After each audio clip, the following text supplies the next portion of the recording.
نماز کے اختتام پر دعا کے بعد طویل سجدہ یا سر کو پکڑ کر دعا کرنا، اس کی کوئی شرعی حیثیت نہیں ہے جی.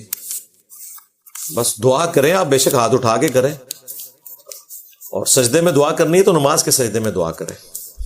وہ مسلم میں حدیث ہے کہ سجدے میں انسان اپنے رب کے قریب ہوتا ہے، خوب دعائیں مانگو.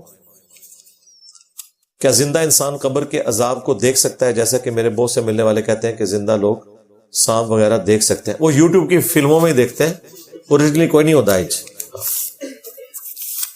یہ بیریئر ہے بھائی. بخاری مسلم میں حدیث ہے، مدم ایک صحابی تھا حضور کا، آپ کو وضو کرواتا تھا. خیبر کے موقع پہ اسے تیر لگا، وہ شہید ہو گیا. صحابہ نے کہا کہ تمہیں شہادت مبارک ہو. نبی علیہ السلام نے فرمایا کہ تم اسے شہادت کی خوشخبری سنا رہے ہو، جبکہ میں یہ دیکھ رہا ہوں کہ آگ کی چادر ایک جو مال غنیمت میں سے اس نے چوری کی تھی وہ اسے پہنا دی گئی ہے. اور نبی علیہ السلام وہ دیکھ رہے ہیں، صحابہ نہیں دیکھ رہے. صحابہ ڈر کے اٹھے. اگر کسی نے کوئی ایک رسی کا ٹکڑا بھی حقیر سمجھ کے اٹھا لیا تھا، وہ بھی لا کے واپس جمع کرایا. یہی صحابہ کرام میں اور باقی لوگوں میں فرق ہے. انہیں جب غلطی پتہ چلتی تھی فوراً توبہ کرتے تھے. یا آپ پورا قرآن گزار دیں، آپ احادیث بیان کریں، کسی کے کان پہ جوں تک نہیں رینگتی. ان میں فوراً یہ صلاحیت تھی، سمعنا و اطعنا، سنا اور اطاعت اختیار کی. مسلم شریف میں حدیث ہے، نبی علیہ السلام نے فرمایا کہ میں نے ارادہ کیا کہ تمہیں عذاب قبر سنوا دیا جائے، دکھانا نہیں، سنوا دیا جائے، لیکن مجھے پھر خدشہ ہوا کہ تم اپنے مردے دفنانا چھوڑ دو گے. تو یہ پاسبل نہیں ہے کہ کسی کو اس طریقے سے. صحابہ کرام تو نہیں دیکھ سکے. ہاں اگر آپ کا اپنے بزرگوں کے بارے میں عقیدہ ہے تو آپ بے شک رکھیں. بزرگ تو ویسے ہی میں وڈ مارے جائے، مننا ان کی اون نہیں سے کسی نے مننا. لوگوں نے تو انہوں فوراً ساری حدیثاں سنانیاں نے، اور لوگوں نے کہنا ہے کہ پہلے یہ مانو کہ تمہارے بزرگوں کا مرتبہ ان صحابہ سے زیادہ تھا.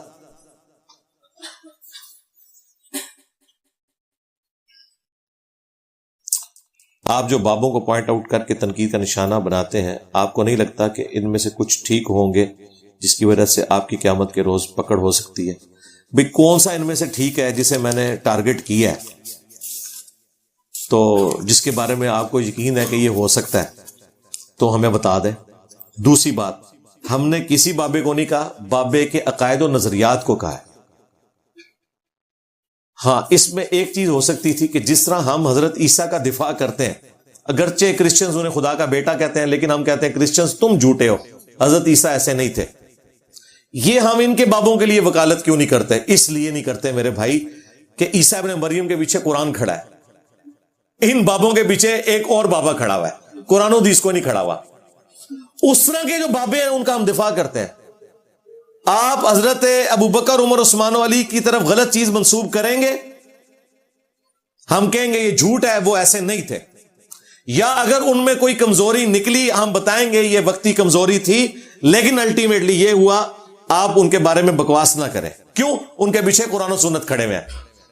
تمہارے بابوں کے پیچھے تو ایک اور بابا کھڑا ہے. چشتی رسول اللہ والے کی بات کا رد کریں گے، وہ کہے گا میرے تو پہلے شبلی رسول اللہ گزرے ہیں. تو پھر ہم یہ کہیں گے وہ بھی غلط، وہ بھی غلط. تو ان بابوں کو مروایا کس نے؟ ان کے ماننے والوں نے. مجھے بتائیں، جب آپ کہیں گے چشتی رسول اللہ صحیح ہے، میں کہوں گا غلط ہے، تو الٹیمیٹلی پھر یہی ہوگا کہ بھی تیرے بزرگوں نے بھی اگر پڑھایا پھر بھی غلط ہے. اور یہ سنت ہے صحابہ کی. صحیح مسلم میں حدیث ہے، مقدمہ پڑھیں مسلم شریف کا. عبداللہ ابن عباس کے سامنے کچھ فتوے لائے گئے حضرت علی کے. کوفے میں وہ بیٹھے ہوئے تھے. حضرت علی چونکہ آخری 5 سال کوفے میں رہے تو وہ وہاں پہ فیصلے بھی کرتے تھے لوگوں کے مقدمات کے. اب ابن عباس وہ فتوے پڑھتے جا رہے ہیں اور کہہ رہے ہیں نہیں اللہ کی قسم علی نے یہ فیصلہ نہیں کیا ہوگا، علی ایسا نہیں کر سکتا، علی ایسا نہیں کر سکتا. یار ابن عباس زندہ ہے، یہ کوئی ہزاروں سال بعد کی بات نہیں ہے. چند سال بعد ابن عباس کہہ رہے ہیں یہ حضرت علی نے تو کہا ہی نہیں ہوگا، اور اسی جگہ پہ جہاں حضرت علی فیصلے لکھتے تھے. پھر انہوں نے کہا افسوس انہوں نے قیمتی علم کو ضائع کر دیا، اور ایک جملہ بڑا سخت بولا. انہوں نے کہا اللہ کی قسم اگر علی نے بھی یہ فیصلے کیے ہوتے تو علی گمراہ ہو جاتا. دسو تسی ہوندے کہ حضرت علی کو گمراہ کہتا ہے. اور بھائی جب قرآن و سنت کو اسٹیبلش کرنا ہوتا ہے نا، پھر ننگی تلوار بننا پڑتا ہے. حالانکہ حضرت علی کی بزرگی مانی ہوئی ہے، لیکن ابن عباس کہہ رہے ہیں اللہ کی قسم اگر علی نے یہ فتویٰ دیا ہوتا تو علی گمراہ ہو جاتا، علی ایسی بات نہیں کر سکتے۔ لیکن جملہ ذرا غور سے سنیں، جبکہ یہ جن بزرگوں کی بات کر رہے ہیں نا، ان کی تو کتابیں بتا رہی ہیں کہ وہ یہی کچھ تھے۔ میں چوتھے محلے اور دفاع کروا کے مر کیوں جاواں قیامت الدین اللہ دے حضور؟ میں اپنا مقدمہ اللہ کے حضور لڑ سکتا ہوں کہ یا اللہ ان کے پیچھے کوئی سند نہیں تھی، 99.9% چانس تھے کہ یہ فراڈی ہیں۔ میرے سامنے یہ ہے کہ میں 1% کو دیکھوں گا یا 99% کو، سیدھی سی بات ہے، جبکہ ان کے ماننے والے بھی ان کا فراڈ مان رہے ہو۔ اور تم لوگ تو آج تک گرو نانک کا فیصلہ نہیں کر سکے، سکھ کہتے ہیں ہمارا ہے، آپ کہتے ہو ہمارا ہے۔ اب میں گرو نانک کے فضائل کے اوپر ویڈیوز ریکارڈ کرواؤں؟ میں تو پریکٹیکلی دیکھوں گا بھی وہ جو تعلیمات بتا رہا ہے وہ قرآن و سنت کے خلاف ہیں، بھائی ہم ان تعلیمات کو صحیح نہیں سمجھتے۔ آپ کہیں نہیں یہ ان کی ہو نہیں سکتی، وہ خود ٹھیک تھے۔ او جاؤ نہ سوئے تو اڈے ابے تسی سامو انہوں نے پیمپر میں پوانے نے۔ ہاں میں ان بزرگان دین کا دفاع کروں گا جن کے پیچھے قرآن و سنت کھڑا ہے، ہاں صحابہ اور اہل بیت، بس اس کے بعد کسی کا دفاع نہیں ہوگا، کیونکہ تم کسٹوڈین ہو نا۔ تم کہو کہ وہ کلمے بھی پڑھائیں تو ٹھیک، معرفت کی بات، تم کو ان کے منہ سے اللہ بولتا تھا۔ اور ظالموں کل کو وہ دن بھی آنا ہے کہ جب دجال نے کہنا نا کہ میں خدا ہوں، تو تم نے کہنا ہے سیدنا دجال کے منہ سے اللہ بول رہا ہے۔ انہوں نے کیا نہیں مفتی نعیم قریشی نے کہ بازید بستامی کے منہ سے اللہ بول رہا تھا جب وہ کہتا ہے کہ میرا جھنڈا محمد کے جھنڈے سے بڑا ہوگا، کیا نا؟ ہاں اگر سیدنا بازید بستامی کے منہ سے اللہ بول رہا ہے تو انہاں دے سیدنا دجال دے منہ تو بھی اللہ ہی بول رہا ہوئے گا، انہاں دے یہی کہنا ہے۔ تو کہیں تو فیصلہ کرنا پڑے گا نا۔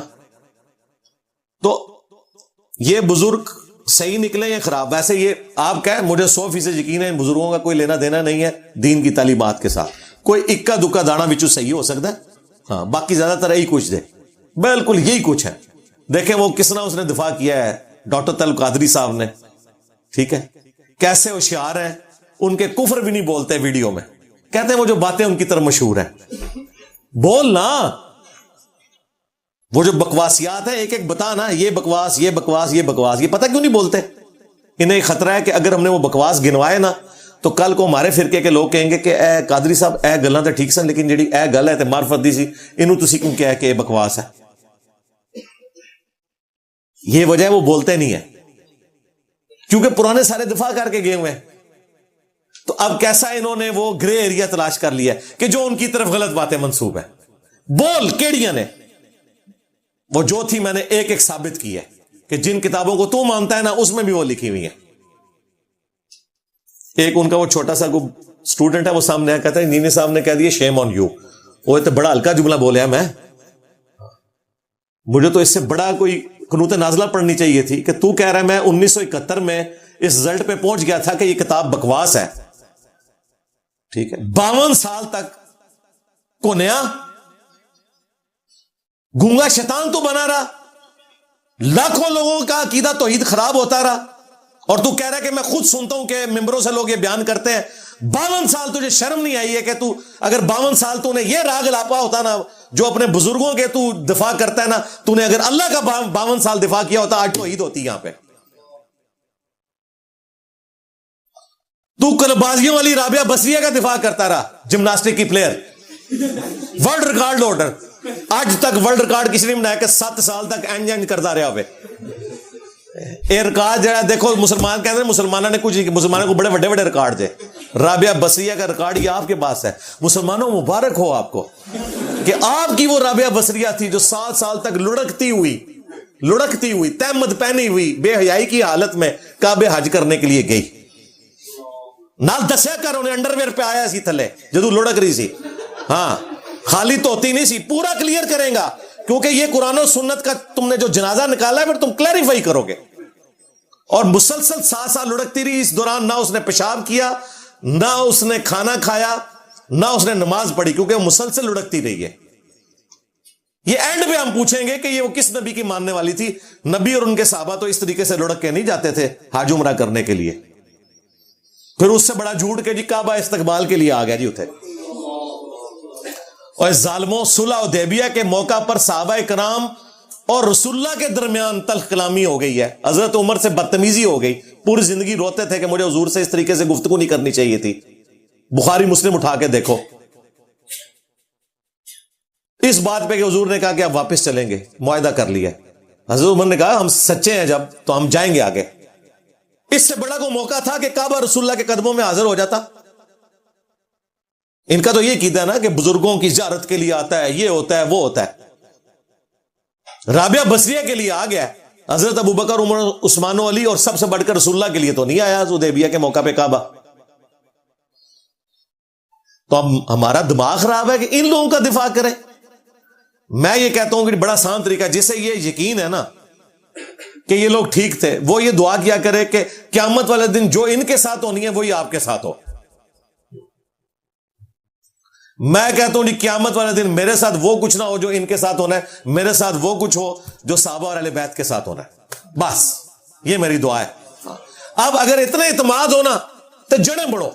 جڑا یزید جنتی ہے انہوں کو یا اللہ منو اتھے ہی رکھ جیتے یزید نو رکھ رہی. پتر جڑا بڑھ صحیح طریقے نہ سامنے آ. اس میں ہی آواز نکل جائے گی ان کی.